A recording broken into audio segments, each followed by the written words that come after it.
BJP party రెండో తూరు అధికారంకి వచ్చినాక అంటే ఆంధ్రప్రదేశ్లో విశాఖ ఉక్కు పార్టీ మీద కనబడింది. ఈరోజు ఎన్నికలకు సంబంధించింది చాలా హామీలు ఇచ్చారు.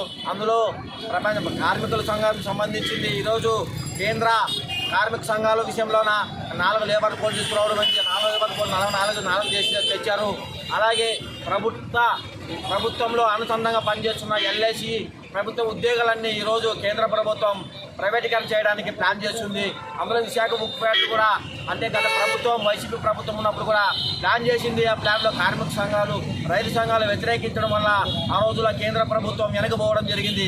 ఈరోజు ప్రతిపక్షంలో ఉన్న తెలుగుదేశం పార్టీ ఉన్నప్పుడు అయామామ ఆంధ్రప్రదేశ్లో విశాఖ ఉక్కుని కాపాడుతాం, మాకు అధికారం వచ్చని చెప్పి బహిరంగ సభలో అంటే కార్మికుల సంఘాల వైపులా కలిసి వచ్చి పనిచేసి ఈరోజు అధికారంలోకి వచ్చినా కూడా ఆ విషయంలో కూడా కుటుంబ ప్రభుత్వం కూడా ఏం చేయడం లేదు. ఇప్పటికైనా కేంద్ర ప్రభుత్వాన్ని, రాష్ట్ర ప్రభుత్వాన్ని హెచ్చరిస్తున్నాం.